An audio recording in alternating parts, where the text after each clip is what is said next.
ہم جب اپنی پیشانی زمین پر رکھتے ہیں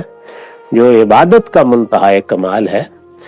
تو گویا بچ جاتے ہیں اپنے پروردگار کے سامنے، اپنے آپ کو ڈال دیتے ہیں۔ انسان خیال کرتا ہے کہ شاید میں ہی ہوں جو اس مطالبے کو پورا کر رہا ہے، تو فرمایا کہ نہیں، تم تنہا نہیں ہو،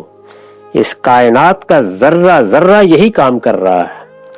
اس راہ کا مسافر کبھی تنہا نہیں ہوتا، یہ راہ قافلوں سے بھری ہوئی ہے، اس میں ساری کائنات اس کی ہم سفر ہے۔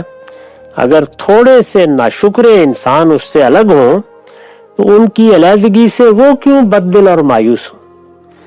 یعنی اگر انسانوں میں اللہ کے دیے ہوئے اختیار کے تحت کچھ لوگوں نے سرکشی اختیار کر لی ہے تو یہ بددلی کا یا مایوسی کا باعث نہیں بننی چاہیے، جبکہ خدا کے آسمان و زمین، اس کے شمس و قمر، اس کے دریا اور پہاڑ اور اس کے سارے چرند و پرند ہر وقت اس کے ہم رکاب ہیں، وہ سب